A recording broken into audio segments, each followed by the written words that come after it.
these are things that are important. We also have tried to extend using semi-arid and desert plants and succulents as well to reduce our watering. This is an important thing. Not only is it financially good stewardship, but it's participating in the weather changes that are taking place and impacting California. Other places may not have a water problem, or the water problem is too much water. But here in Southern California and the Southwest, we have a drought. Now, when we look at the question of solar panels, this is a major investment for any church. I've talked to several churches about this, UCC churches, and it becomes a question whether we should do it, should we lease, or should we buy outright the solar panels.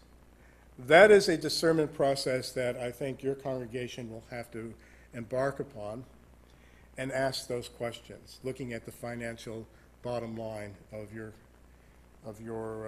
bills. One of the things that we opted to was to lease option. So we leased 80 solar panels, and we bought 10 that monies were donated in honor of my mother when she died. So we bought 10 solar panels. So we have 90 solar panels, and it does reduce our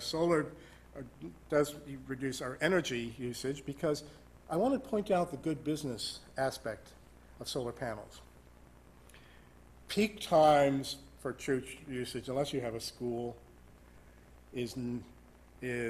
are the evenings and weekends.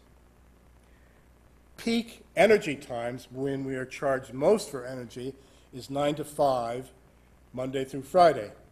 And generally they tend to be low usage times for churches.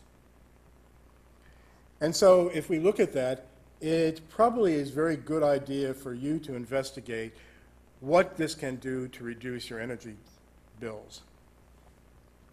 Certainly, I think that you can look at financing in several different ways.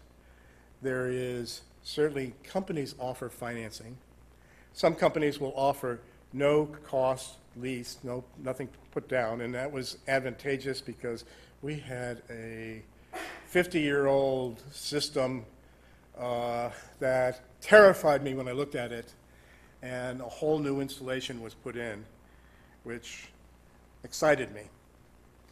We pay $201 a month for our lease, plus taxes, and our bills are would average is around $30 to $50 a month. Otherwise, our bills would be higher, and as of last week, we heard there's going to be an 8% rate hike of electricity. That's not going to go away. That's going to go up. There's another option, too, and that is to look at financing, and the UCC has the opportunities of working with Cornerstone Fund, which is a UCC financial institution that will give monies for installation and church projects that include solar panels. I've talked to them a couple of times. This is something to investigate. Or if rebates are still being offered in various states, sell the possibilities of buying solar panels and giving the rebate, the financial rebate, to a congregant for tax purposes. I've heard that being done in some congregations. Or to buy it outright if you have the cash. I think in one sense it does do several things.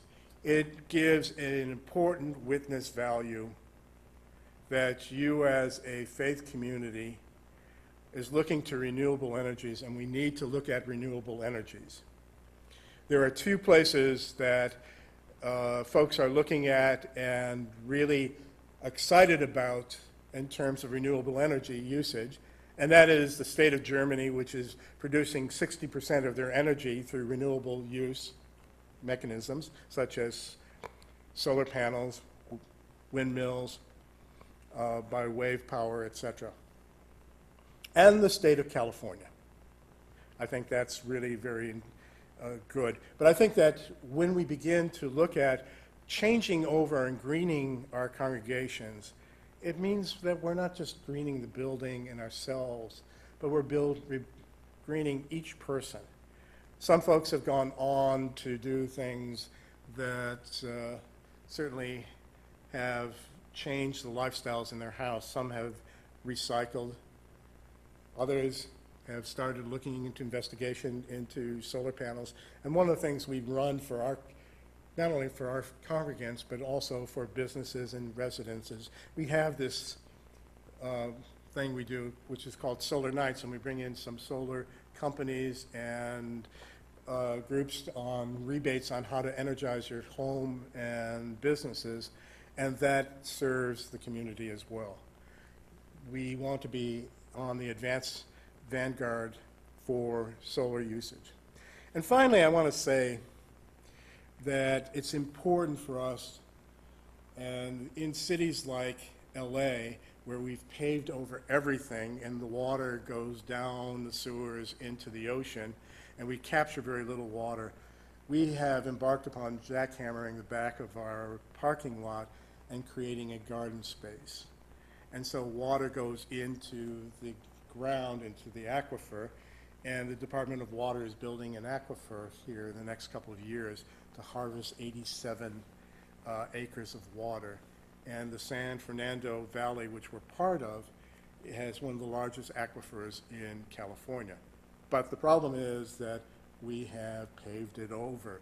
And so what's happening now with the city of LA is that they're beginning to create neighborhoods to recapture that water and to put it into the aquifer, because this is going to be a critical issue for LA and Southern California for years to come.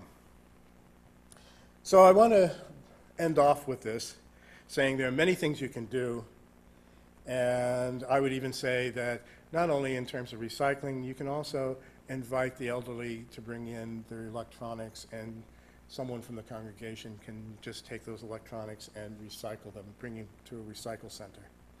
These are simple things that we start, and there are probably many other ideas that you will come up with to really give witness for Care for the Earth. God bless you.